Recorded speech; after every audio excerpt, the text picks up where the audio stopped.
That was lucky. Oh, we have a bracket. I win. Right. So Robert Stanley versus Steven Dykman, Gabriel Nicholas versus Sandoiche. We're gonna watch from Sandoiche's side. We're gonna watch Sandoiche versus Gabriel Nicholas. Here we go. So Sandoiche is now appropriately on the play here. Mm-hmm. Or no, sorry, incorrect. On the draw. Yes, no, on the draw. Yes, Excuse me. As the 7th seed here. So drawing that land pretty key. That's just what this hand needs. Mm-hmm. I mean, we have a lot of the other important elements. We have the negate for the fires. Yep. That's going to be important. Or negate for the Teferi. Also really important. Yeah. Arguably even more important. Probably more important. And then, plenty of reclamations and some stuff to do with it. Yeah. One more land is going to be pretty necessary here.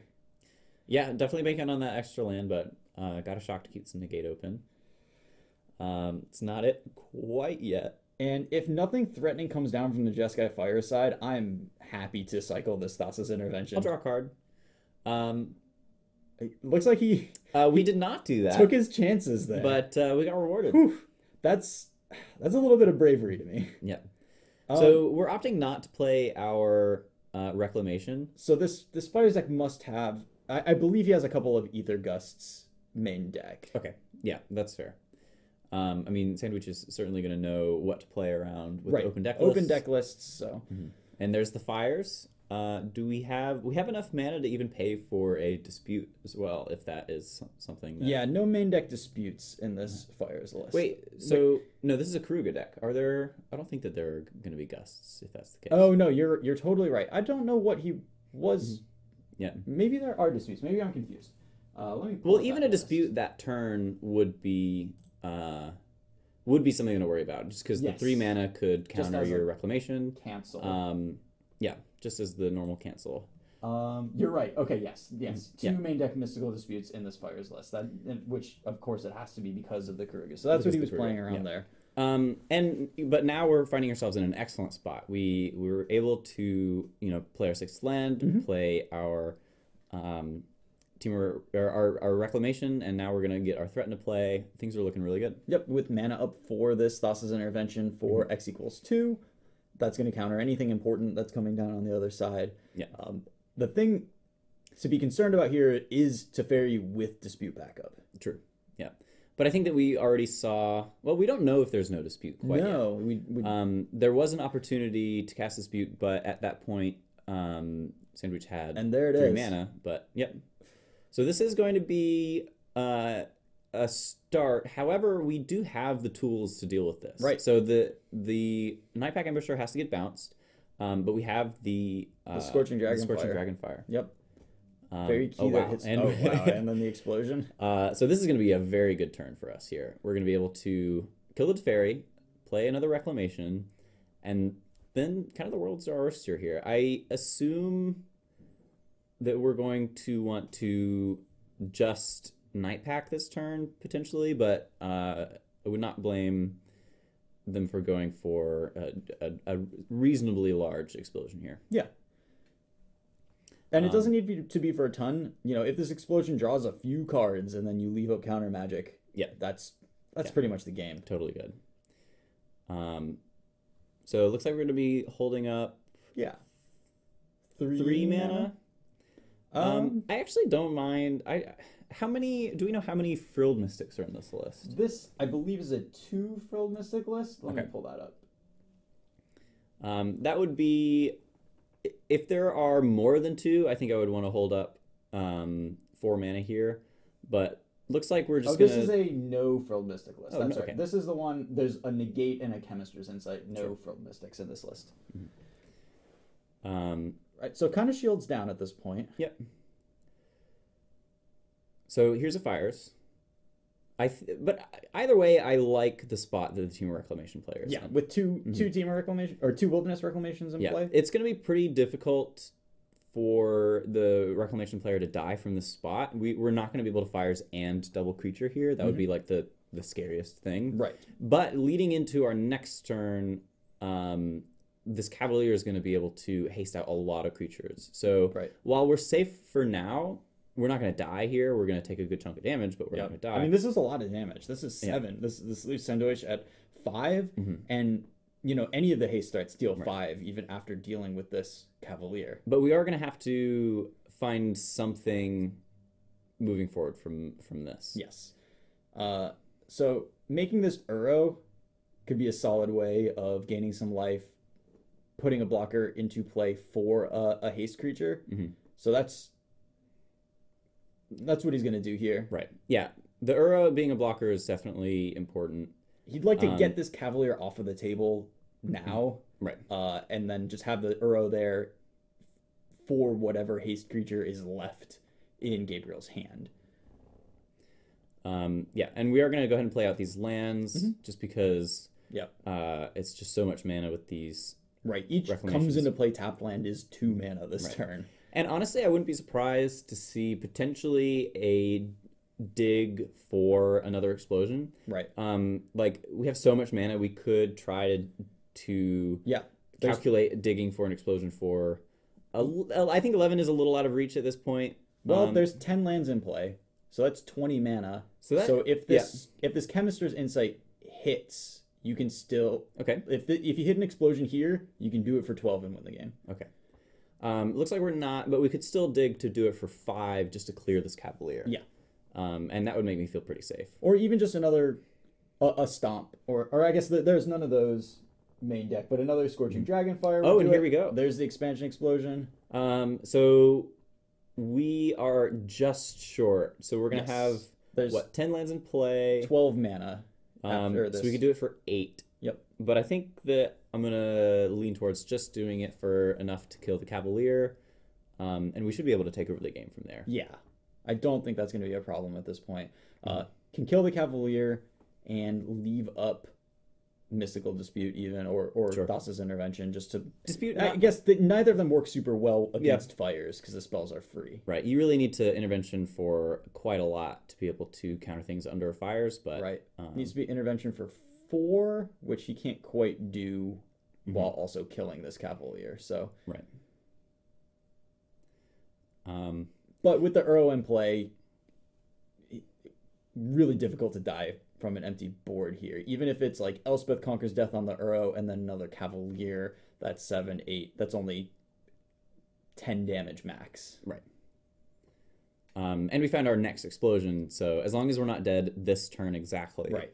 And I think that's pretty unlikely. Well, and there's an Essence Scatter in his hand now. Oh, okay. So that's an excellent pickup. Yep. I think it's impossible for him to die from this spot anyways, but the Essence Scatter makes it doubly safe. Right.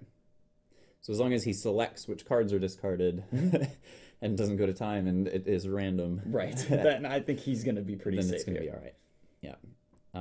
I've definitely had that sweat before where I guess I'm just terrible at Arena, but I always am in a time crunch when it comes down to it. So I've definitely had like an 8-card hand go to discard when I need that explosion to win the next turn. Yeah. And this Essence Scatter is going to seal it. There's no one card that can deal 10 damage to him here. Right. So that's game 1 of our semifinals. Yeah, I mean, like close. Like there were spots where damage could possibly have gotten pushed in. That big Cavalier hit left the door open for a lethal attack soon if Sandoiche did not draw well after that. But the deck is constructed in such a way to beat up on the Fires deck pretty badly when there's no Teferi stopping you from doing what you want to do. Yeah.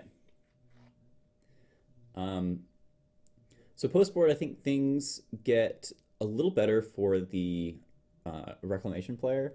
Even better for the Reclamation player. Which, I mean, there's just not a lot of tools that the Fires player is going to be able to bring in. Right. It's really just more disputes and you're just kind of like really tuning your deck to be able to narrowly hit the important stuff. And as long as you make sure to keep Teferi in mind and don't board out too many things that can answer Teferi. Right.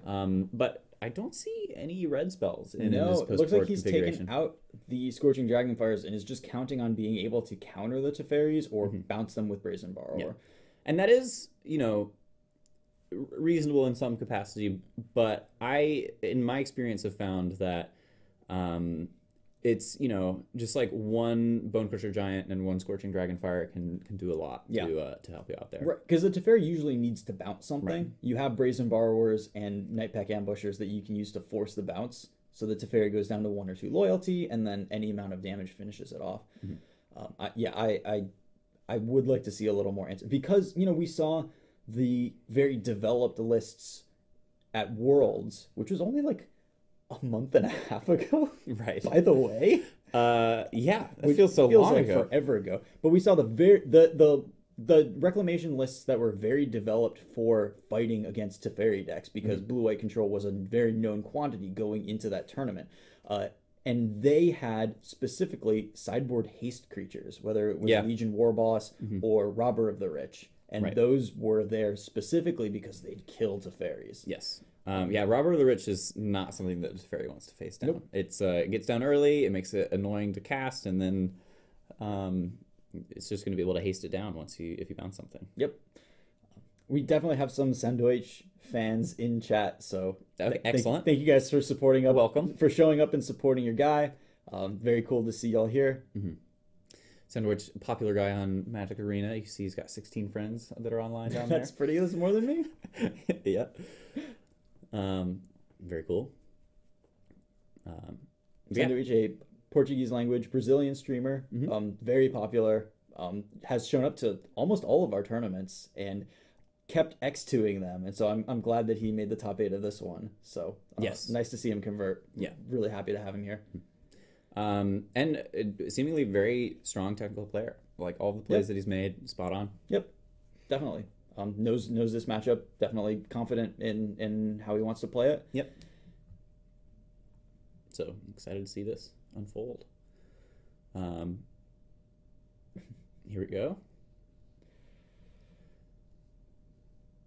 All right, and we have our opener. And see, this is one of those risky ones. When you don't have a way to catch up against the Teferi, this hand is so vulnerable to just a turn 3 Teferi. Yeah, on the draw, just not being able to answer it can be a death sentence. Yep. Our cancel on the draw, not really going to be good at countering our opponent's 3-mana threat. Nope. Although, I will say that very infrequently will your opponent slam a Teferi into open mana. Even just 1 blue mana is pretty terrifying to play a Teferi That's into. True. So what this hand is really soft to is the 2 Teferi hand, where your opponent's just like, all right, gotta slam this first one. Hope you don't have 2 counter spells. Right. Teferi. True. I mean, if you draw your opening hand and you didn't draw any counter magic to protect the Teferi with, and then you just have like hitters in your hand, you sometimes just have to slam it down. Yeah. Although I will say that is a excellent pickup. Yep. Growth Spiral is what you want to see. A Growth Spiral. Yeah, absolutely. Still does not get you to cancel countering a Teferi. Yeah. And there it is. Oof. There's the dispute. Oof. So if there is a jam here, we have the perfect answer. Sandoiche, breathing a huge sigh of relief. You can see the the dispute is a massive draw here. Now his hand is pretty much picture perfect. Almost got it locked up, honestly. Yeah. Oh man, is this a missed land drop? Okay, yeah, missed land drop here. That's unfortunate. Really going to put the nail in the coffin, I'd imagine. Yeah, you really don't like to see that. So yeah, and no messing around with having to main phase Wilderness Reclamation here. Yep. The threat is just Nightpack Ambusher. He just gets to play a flash game against the mana. Now, yeah, there could be a mystical dispute here, but we're opting to jam into it. Yep. Either way, it might have been worth waiting 1 turn since our opponent hit their 3rd land drop immediately, and we could have disputed after that. Now we just really have no way of punishing our landlocked opponent. They're going to have to jam pretty much every turn from the spot, and that's fine. We're going to be able to answer that, but once the dust settles, we're going to be more at parity and not... right, and could even be at the point where those like extra cards, because they've drawn just barely enough lands, could come into play. Yes. So, yeah, I don't know. I think that it might have been better to wait there, but, the game plays on. Oh, wow. Well, and then there's a Wilderness Reclamation, so nothing matters. That is a way to punish them. Yeah. We're going to be able to get massive amounts of value off of our expansion, kind of starting next turn. Yeah, there's no real spell that you can cast at that point. There's another Fires, just have to jam it. We have our counterspell ready. I like doing it for 2.